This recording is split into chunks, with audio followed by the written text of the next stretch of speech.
السلام علیکم ورحمۃ اللہ وبرکاتہ۔ آج کے دور میں والدین کی اکثریت اپنے بچوں کے لیے پریشان ہیں۔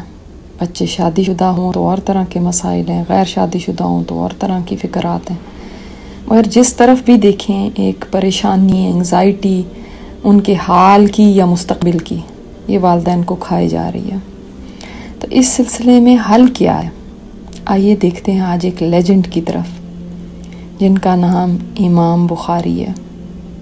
ہر مسلمان ان کو جانتا ہے، مگر کم ہی لوگ یہ جانتے ہیں کہ بخاری پیدائشی طور پر اندھے تھے، اور ان کی والدہ اس غم میں دن رات روتی رہتی تھیں اور اپنے بیٹے کے لیے دعائیں کرتی رہتی تھیں۔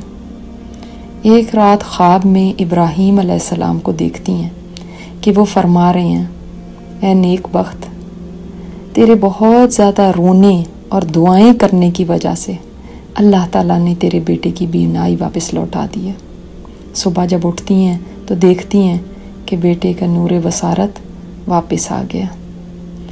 تو پتہ چلا کہ ماں کی کثرت دعا اور تڑپ کبھی بھی ضائع نہیں جاتی۔ اللہ تعالیٰ سنتا ہے، وہ دیکھتا ہے، اس کو پتہ ہے کس کی کتنی تڑپ ہے۔ تو مائیں دعائیں مانگنے سے کبھی نہ تھکیں، اپنی تڑپ اللہ تعالیٰ کو دکھائیں، ہر وقت دعا کریں، کوئی موقع ہاتھ سے نہ جانے دیں۔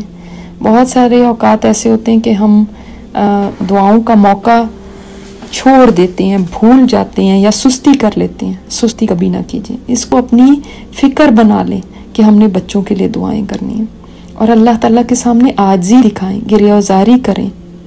جس رب نے بخاری کی والدہ کی تڑپ اور دعاؤں کی وجہ سے ان کی بینائی لوٹا دی، وہ رب ہمارے بچوں کو بھی نیک بنا سکتا ہے۔ تو یہی سوچ کے دعا کریں کہ اللہ تو نے ان کی دعا سنی تھی، ان کی تڑپ کو دیکھ کے، اے اللہ ہمارے بچوں کو بھی ہدایت دے اور اپنے کام کے لیے چن لے۔ تو بخاری کی والدہ ہم سب کے لیے رول ماڈل ہیں۔ ان کے والد تو بچپن میں ہی فوت ہو گئے تھے، ساری ان کی تربیت ان کی والدہ نے کی۔ اسی لیے آج 1200 سال گزرنے کے باوجود ان کی والدہ کو تاریخ بھولی نہیں ہے کہ ان کی تعلیم و تربیت میں ایسا بیٹا پلا۔ دوسری طرف والد کو بھی دیکھیں، بہت مالدار تھے، مگر وہ کیسے انسان تھے اس کا اندازہ ان کی ایک بات سے لگایا جا سکتا ہے جو انہوں نے وفات کے وقت فرمائی۔ اور دنیا میں شاید ہی کوئی شخص ایسا ہو جو 100% یقین کے ساتھ یہ بات کہہ سکے اپنی ساری زندگی کی کمائی کے بارے میں جو بخاری کے والد نے کہی۔ وہ کہتے ہیں اپنے بستر مرگ پہ کہ میں اپنے مال میں 1 درہم بھی حرام یا مشکوک سے نہیں جانتا جو میں چھوڑ کے جا رہا ہوں۔ اپنے مال میں سے یعنی 1 درہم بھی، حرام تو چھوڑیں، مشکوک بھی نہیں جس میں مجھے ڈاؤٹ ہو کہ یہ پتہ نہیں حلال ہے کہ حرام ہے، 1 درہم بھی نہیں۔ تو جب کمائیاں حلال ہوتی ہیں نا تو اس سے بھی بچے نیک ہوتے ہیں۔ تو بچوں کی تربیت کے اندر یہ بھی ایک بہت بڑا فیکٹر ہے کہ والدین میں والدہ تڑپ دکھائیں، دعائیں کریں، اور والد اپنی کمائی کو حلال رکھیں۔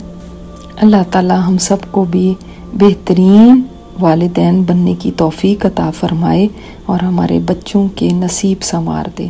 السلام علیکم ورحمۃ اللہ وبرکاتہ۔ یہ اسپیکر استاذہ نجیحہ ہاشمی ہے۔ ان کی مزید آڈیو سننے کے لیے لاگ ان کریں الرحمہ.org پر، ARRAHMA.org۔